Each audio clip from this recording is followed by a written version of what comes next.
I've spent the last year and a half of my life writing the stories of the greatest football players we have ever witnessed.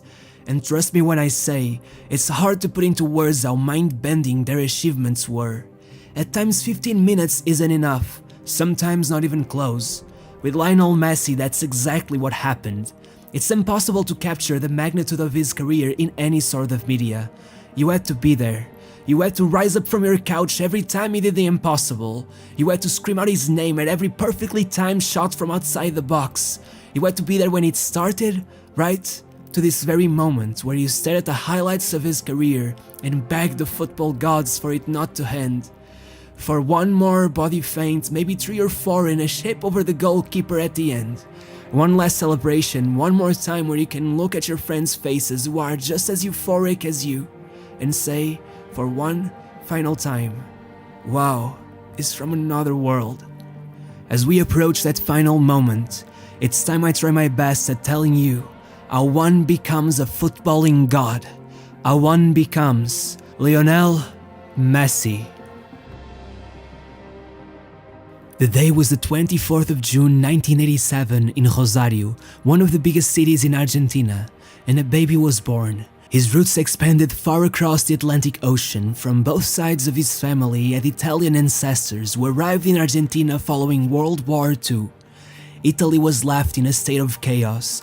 Life was getting harder every day, and in Argentina, foreigners were not only welcomed, they were in great demand thanks to a shortage of labor. So they sailed off, hoping to forget the horrors of war and move on.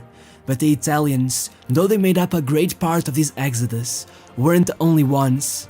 Messi's great-grandmother, from his father's side, came from another place in Europe, Catalonia. As she left it all behind, she could have never known that one day her grandson would be the region's biggest symbol, the new ruler of Barcelona.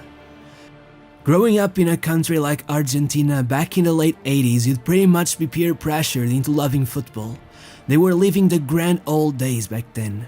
Maradona was still going strong. Actually, the year Messi was born just happened to be Maradona's highest goal-scoring season ever. To add insult to injury in a good way, Messi's family happened to be filled with football fans. As long as he was around the other kids in his family, he pretty much had to play, and he was always among them, being the youngest of 3 brothers who all pursued football at some point. And they weren't even the only ones. 2 of his cousins would become professional footballers as well. His younger cousin, Emmanuel, even went on to play in the Bundesliga at one point. At 4 years of age, Messi was playing football by himself at a pitch near his house, where Grandoli, a small club in his town, had their training sessions. Messi was repeatedly kicking a ball into a wall when the club's president, Salvador Aparicio, walked by frantically. You see, the youth team had a match to play very soon and there weren't enough kids, so Salvador went up to Messi and told him to go ask his mom if he could play. At first, it didn't go as planned. Messi's mom would say, No, he's no good at football and anyways he's too small. Thankfully his grandma was there and she wasted no time saying, Come on, let him play, it won't do him any harm. This moment changed Messi's life forever.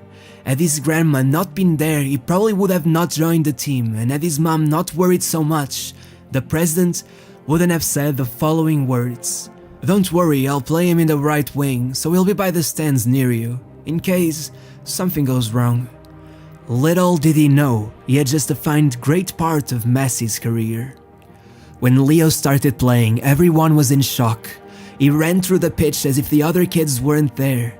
It almost seemed unfair how much better he was. When interviewed about how it was to watch him play back then, Salvador said, Believe me, he already did all the incredible things he does today. The only difference was that the ball came up to his knees.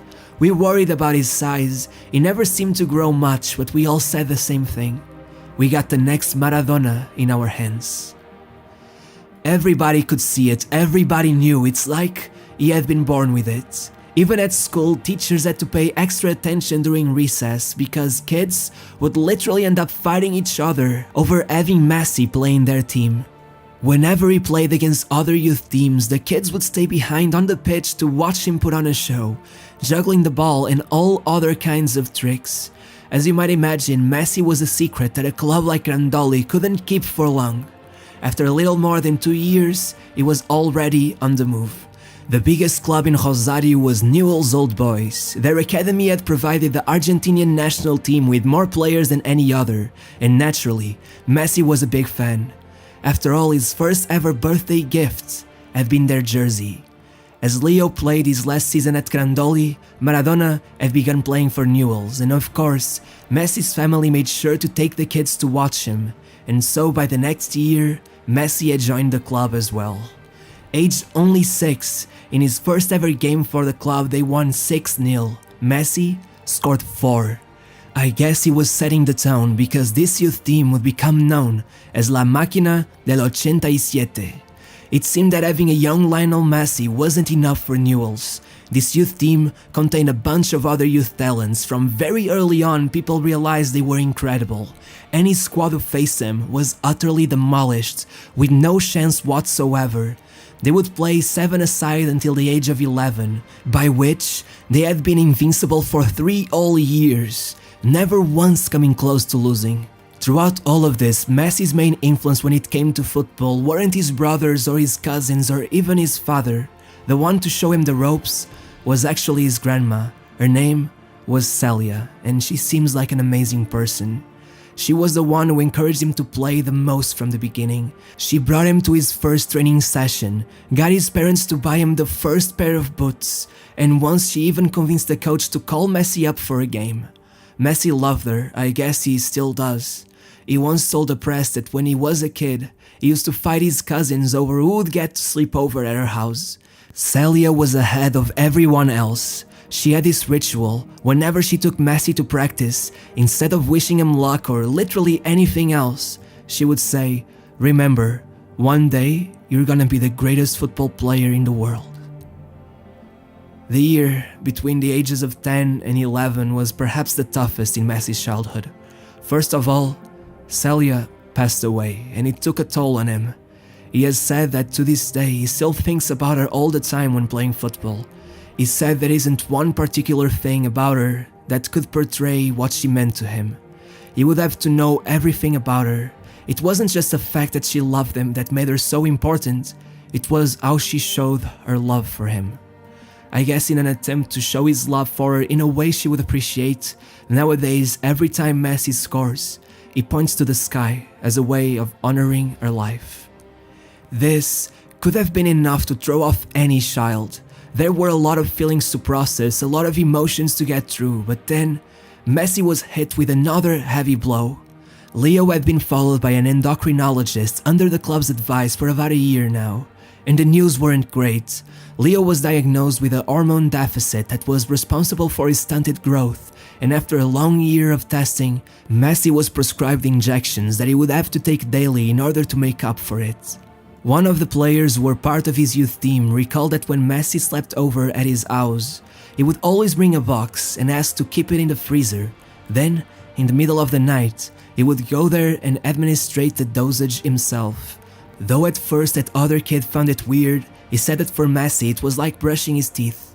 Just another task, and so soon, everyone got used to it as well.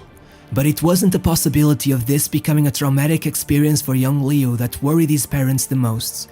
It was the treatment's cost of about $1,000 per month that soon their insurance would not be able to cover for.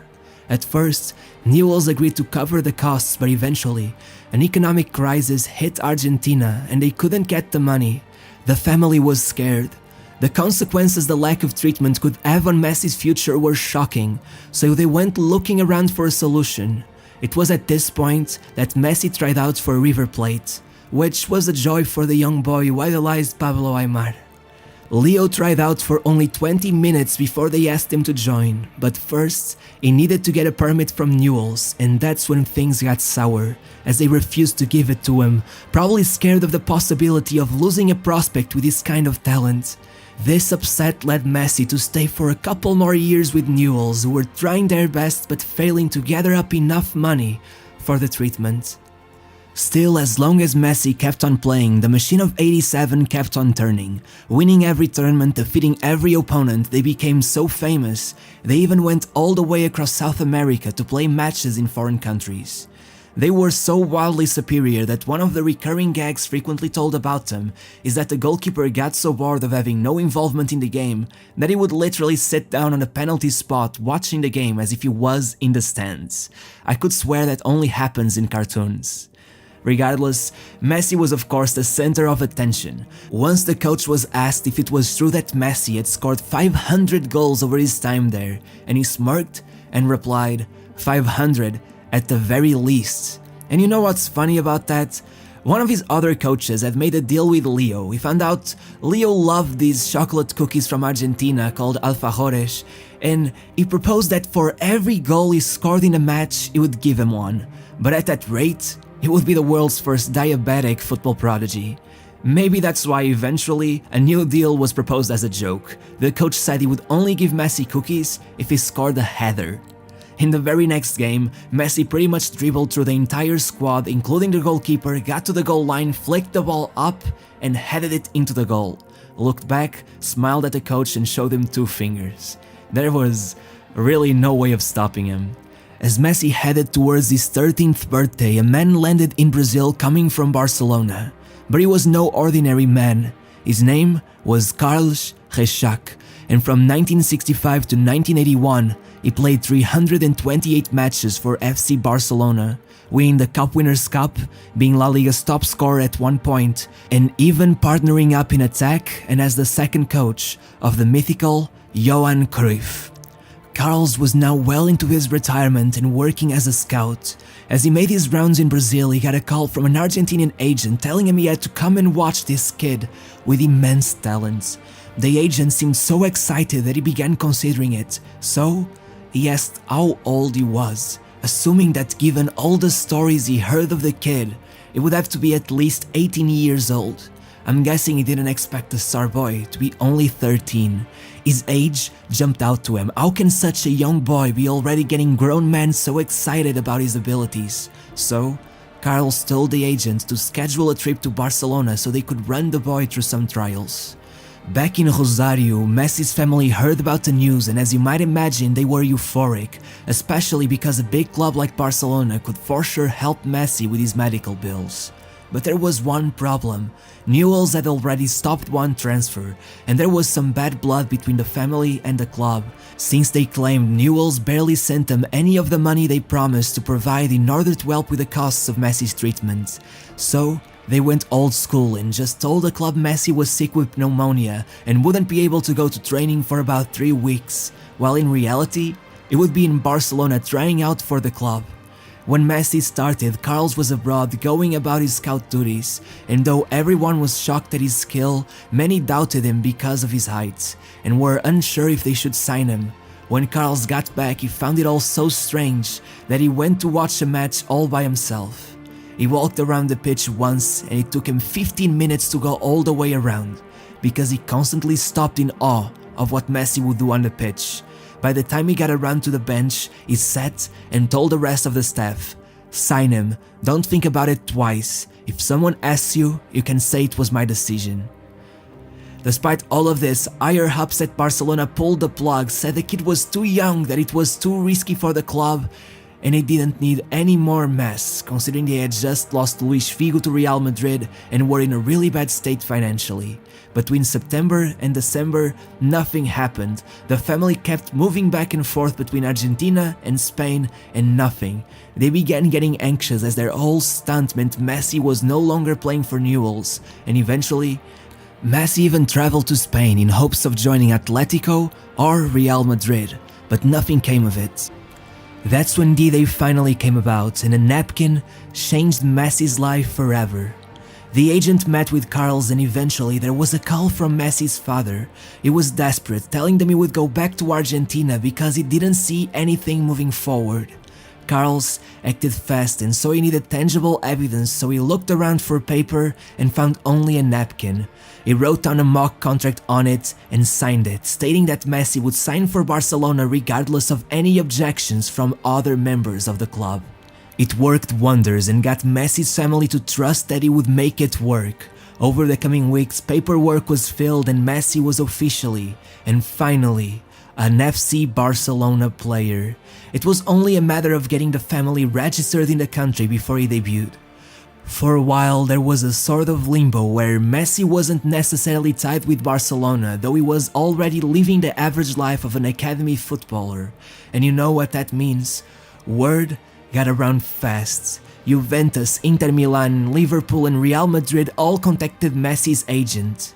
And if you think that's all meaningless agent talk, let me tell you that Arsenal eventually got Arsène Wenger to have dinner with the agent to talk more about Leo. He has even said that they were close to signing him the same way they did with Cesc Fabregas. Regardless, he stayed and a whole new chapter began.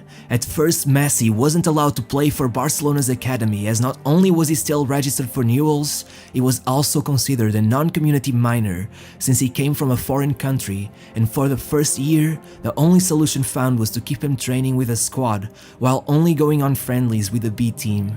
But though Barcelona tried their best at sheltering and protecting his talent, to let it grow they had to let him run free. And so, in his second game for the club, disaster struck. Messi broke his fibula and was out for the rest of the season. There was worry that he would struggle to get back to his usual frenetic play style, but once he was back, he finally got to enroll in the Spanish Federation, and he was so incredible that quickly he got promoted to the under-16 squad, being trained by Tito Villanova and playing alongside some of the biggest talents in Spain. Kids whose names meant nothing back then, but would one day be heard all around the world, like Cesc Fabregas and Gerard Piqué. Both players would leave Barcelona for England soon after, so maybe Messi moving to Arsenal wasn't that far-fetched at all. Over his first days with the squad, Messi was very shy. They say he was so quiet entering the locker room for the first time that some people didn't notice him until he had already sat down. Once he got on the pitch, the coach asked what position he liked playing at. One of the other players said that everyone was scared. They had heard insane stories about Messi, and they all thought that if he picked their spot, it was over for them. The goalkeeper of that squad has been quoted saying that he felt the only way to stop him was to pull out a pistol and shoot him, but honestly, he would probably dodge it. But that doesn't mean Messi was invincible. His health problems remained, and though there were no more worries regarding him not getting the treatment he needed, it turned out that at this point, the treatment was a gift and a curse. While still going through his first years, the treatment took a toll on Messi's body, and it was evident by his lack of stamina. Looking back at his first interviews, you can see him lament that he was unable to keep up with the pace of the other kids, but still, whenever he did find the energy to perform, he was unparalleled. With a never-seen playstyle, it seemed he had taught himself a whole new way to approach dribbling. Even though many compared him already with Diego Maradona, it was also obvious that the aggressiveness with which he moved forward, the quickness with which he slightly adjusted the ball seemingly once every millisecond made for moments that could not be forgotten.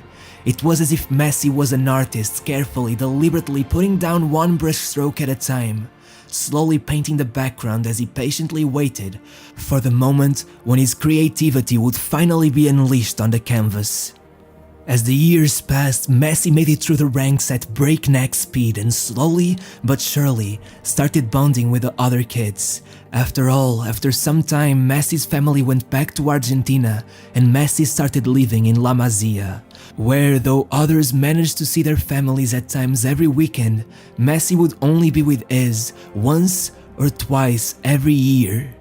Regardless, Messi persevered, and by his fourth year in Barcelona, as he turned 16 years old, he broke a record, playing for 5 different squad levels in a single year. Before him, no one had managed more than 3. That year, he started for the under-19 B squad, moved on to the under-19 main team. Then, oddly enough, he got called up for the first team and only then to the C and B squads, proving he was incredible at any level, no matter what.